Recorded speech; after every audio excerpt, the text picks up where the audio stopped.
Chapter 29. I could never take the place of your man. Will? Will, are you all right? Will blinked. Henry's voice took a second to sink in. It was early, and he was at the station in his office. Well, his body was there, but his mind wasn't. Morning sunshine filtered over his desk. In the center was that silver pen. Married. She'd married him, legally. He'd looked up the license. It was fucking real. Just when he began to feel like he was trying to pull things together, it all got snatched from him. Had he been too cocky? Was it really impossible to keep his eyes on everything? It was a while before he left her place. Walking around in the dark, he wondered if Callus had been there, and he thought about how good she had been at lying to him and hiding everything. He walked through the house, holding that dress before going into his son's room and touching the crib. Will. Henry hit the desk. Will blinked hard. Yeah, I'm here, he answered. Now that it's all done, can it be over for a while? His deputy asked. He looked at him straight on. Will lowered his brows and cleared his throat. Yeah, we need to get back on track. Any news on the Langley fire? Not yet. It's fine, let them work. He stood up. Why don't we pay a little visit to our new bike-riding residence? Henry put a hand on his hip. I was wondering when we would get around to that, especially after that dickhead popped by here the other day. Round up the guys. Henry smiled and quickly left the room. 30 minutes later, they were on the property, which now had an iron gate in front of the entrance. Will stepped out of his car. Several squad cars were parked alongside him. She was here. He knew it. Callus was one of the first to come up to the gate. Shirtless, he looked just like the wild animal that he was. This was the version the townsfolk should have been there to see. He didn't look happy to see them, and that made Will smile. The fuck do you want? Good morning, officers. The old man cut Callus off, standing close to the gate but not opening it.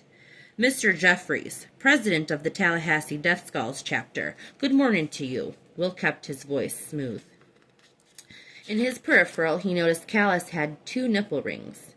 Nipple rings. She married him? Will was thankful for his shades. If looks could kill, Noah Callus would be 6 feet under. There was a time and a place for everything. We'd like to search the premises. Fuck that, Callus stepped forward. On what grounds? Jeffries folded his arms. We heard about some suspicious activity last night. Will stepped closer to the gate.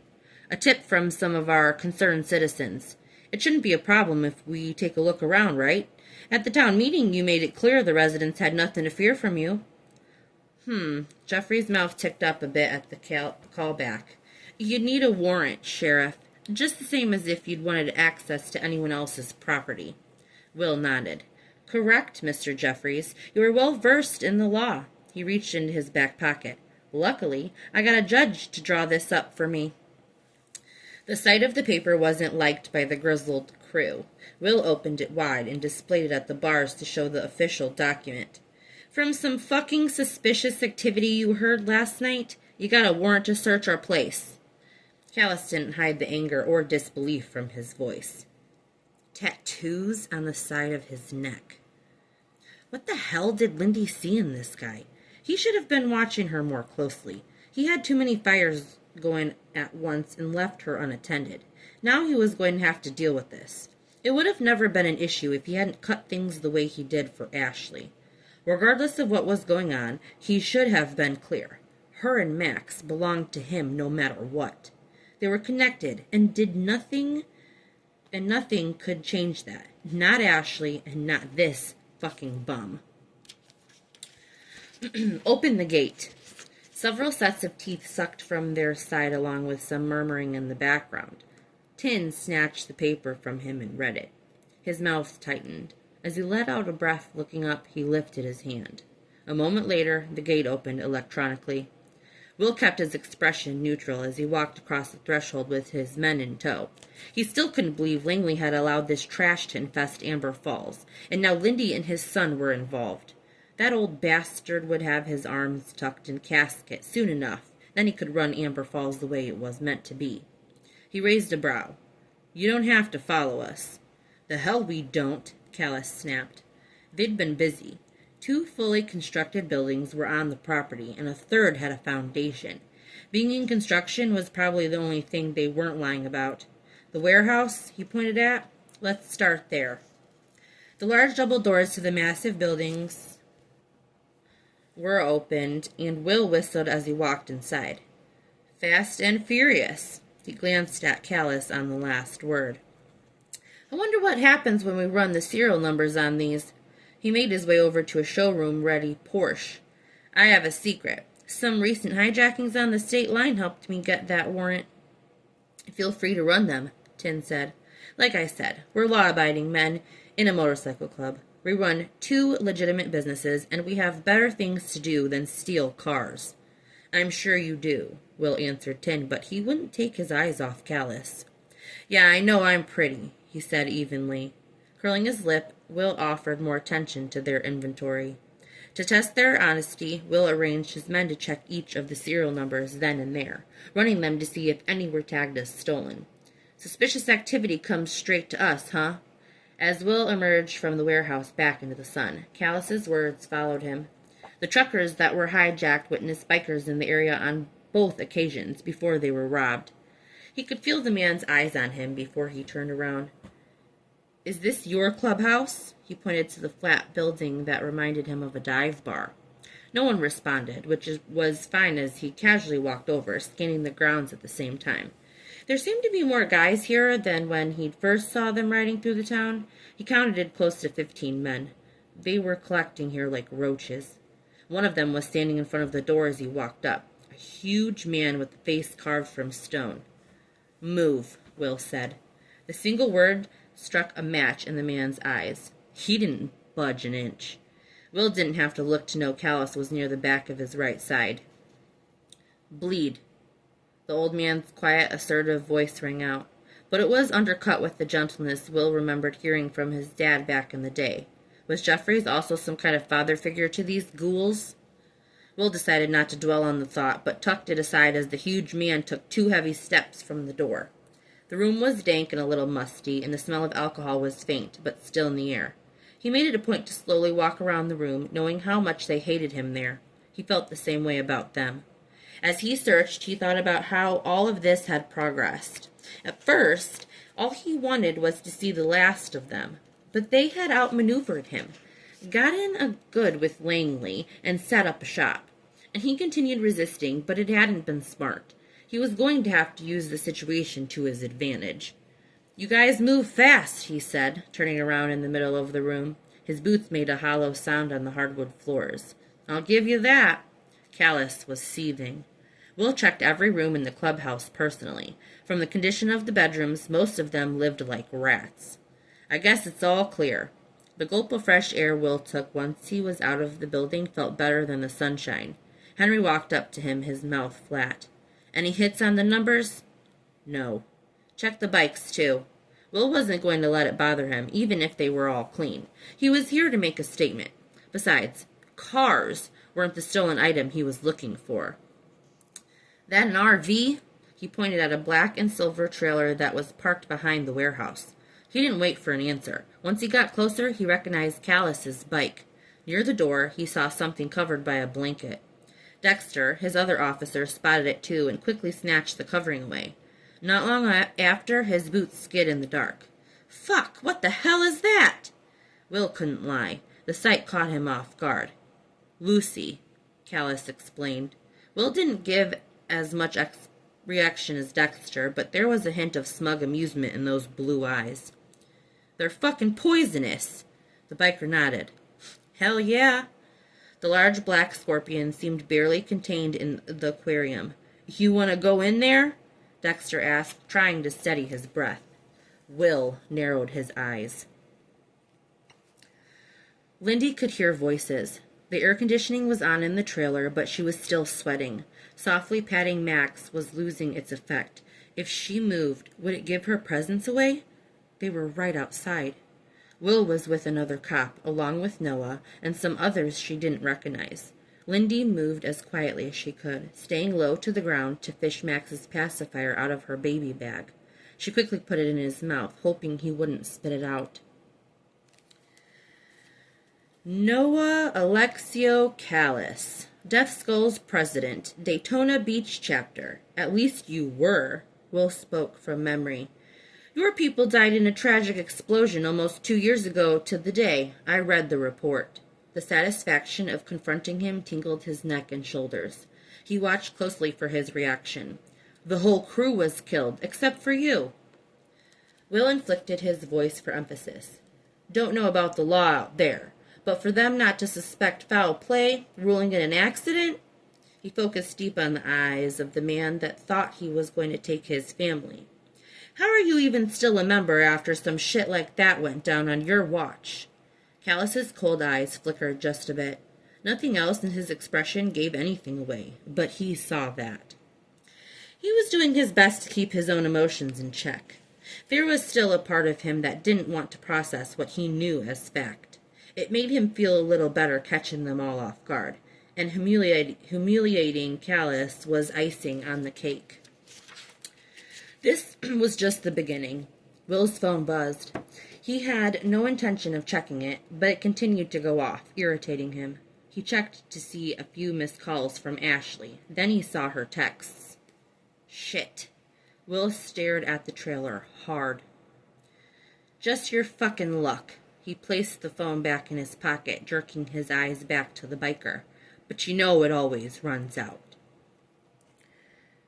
When Noah opened the trailer door, she stood at the top with Max staring down at him. His hand hung loosely on the door handle. Everything she was thinking but didn't say poured into her face. Her heart weighed so heavy. Will was just cruel. After a few breaths, his eyes lowered from hers a fraction. It's all right. She reached for his hand. No, it's not. Her fingers tightened hard around his palm. It's not all right. Her voice shook with the anger that racked her. Here you go, Mrs. C. Someone set a bottle of water on the table in front of her as she sat on the couch next to Noah. Thank you, she answered as she reached for the bottle. Max was near the bar with Chaos, who seemed to be pretty good at making her baby laugh. At least someone was laughing. She couldn't. She drank from the bottle until half was gone, then set it back on the table.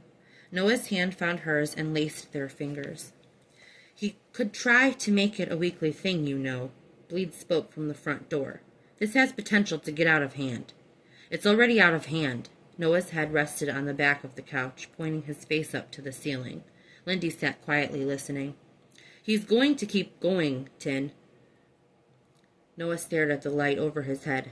Yeah, and we're going to keep going too, Tin answered. This ain't the first time I had to deal with a dirty cop. He got rid of Langley. Then he got rid of the drugs. Now it's us, Bleed said. Us or him, Noah answered quietly. But everyone in the room heard him. Tin found her eyes. Lindy didn't offer much in reaction. A lot of thoughts were going on in her head. Then she felt her phone vibrate.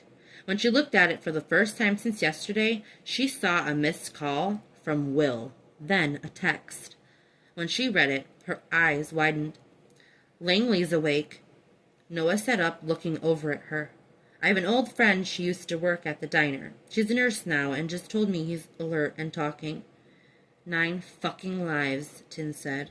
I bet that's what sent Duran flying out of here. Langley was sitting on the side of his hospital bed. He was wearing one of those gowns and didn't seem too happy about it. When Will stepped inside, Ashley rushed towards him with a hug. I've been praying. She smiled up at him with glassy eyes. I've been praying so hard. Mr. Langley, it's good to see you. Will stepped toward the bed to get closer to his future father-in-law. How do you feel? Just like I look, he answered with a rasp. Like shit. Once I get a shower and a decent suit, that will change. He swallowed, likely aware of the sound of his voice. I was telling Ashley I want to see my home. Of course, when you're able to get today. Hugh looked up at him. I'm signing out of the hospital. Will's brow raised. Hugh, you just woke up after all this time. You had surgery. You have to be monitored. I haven't let a doctor tell me what to do. Why would I let you? I told Daddy he can come to the house with us so he can heal. His fiancée reached for his arm and looked up at him with wide, happy eyes. In her uniform once more, Lindy was on the passenger side of the running van as Chaos got on the other side. This was a different one, and she was able to safely strap Max into the back seat. Noah was at her window. The barely there smile on his mouth squeezed her heart. She needed to get home. It was inevitable, but in the moment, leaving him felt wrong. Thank you for hosting us, and thank Lucy, too. He grinned. I will. Cass tossed on his cap.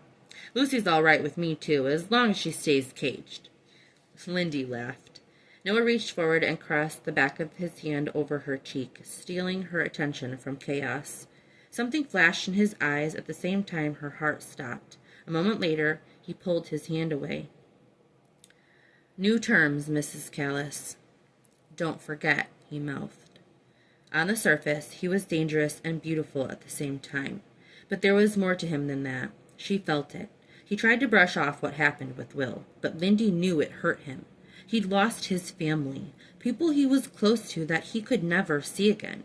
Will purposely threw it in his face to be a bastard. As Cass began to back away, Noah waited, watching. She could still feel his hand touching her. Lindy took a deep breath. Wind kicked up a mini dust cloud as Cass began driving them off the property. A few minutes later, they were on a street outside of town. Where are we going? She asked. I found a new route. Don't worry. I'll get you home. I just didn't want to draw too much attention going straight through town. I need to get my car from the diner, though. We'll get it for you, Mrs. C. We definitely know how to move cars. Will isn't going to be able to get you guys for anything, is he? Something he could have found there today? No. Cass shook his head. We take care of things. It's all good. Lindy didn't hide her concern. I hope so. He really likes you, you know. He glanced at her. I'm not just saying that. I know you guys got your situation 'cause you're already married and all, but Noah's never into chicks like the way I've seen him with you. Granted, we haven't hung out a lot before now. Are you a nomad too? Yeah, we all are except Tin. He just pulled everybody together to get this place going out here. He's like that. He keeps it all together. Lindy listened quietly. He seems stern. He's gotta be, 'cause we're assholes, Cass grinned. But we love him and trust him. He's put it on the line for us too many times. I really want to thank you for helping me again. And Max. Don't make me blush. Lindy smiled. Oh, shit. Lindy followed his eyes on the road. Who's that? A man buzzed by them so fast she barely made him out. Whisper.